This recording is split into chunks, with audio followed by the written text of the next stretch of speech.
திமுகவுக்கு அது ஒரு பலமாக அமையாது அப்படின்னு சொல்றாரு.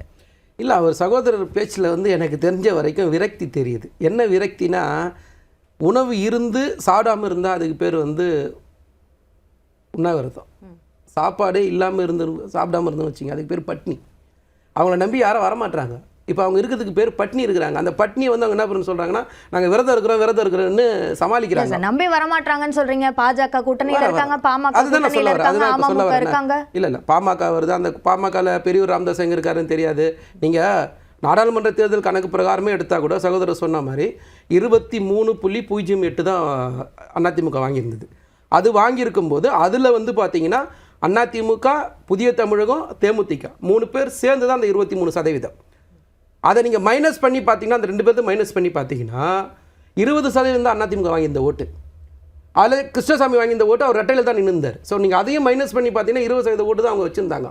சரி, என்டிஏ அலையன்ஸ் நீங்கள் சொல்கிற மாதிரி வச்சுக்கிட்டா கூட அதில் பாமக இருந்தது. பாமகவில் ஒருங்கிணைஞ்ச பாமக இருந்தது. அந்த பாமகவில் எங்கே இருக்காங்கன்னு தெரியாது. ஓபிஎஸ் இன்றைக்கி எங்கே இருக்காருன்னு தெரியல. ஸோ அந்த மாதிரியான ஒரு அலையன்ஸ் வந்து ஒரு தோற்று போகிற அலையன்ஸு. அந்த தோற்று போகிற அலையன்ஸில் இருந்து மக்கள் நல திட்டத்துக்காக வந்து சேர்ந்துருக்காங்களே தவிர அதை வந்து அவர் தன்னுடைய தோல்வியை மறைக்கிறதுக்காக அப்படி சொல்கிறாருன்றது தான் என்னுடைய கருத்து.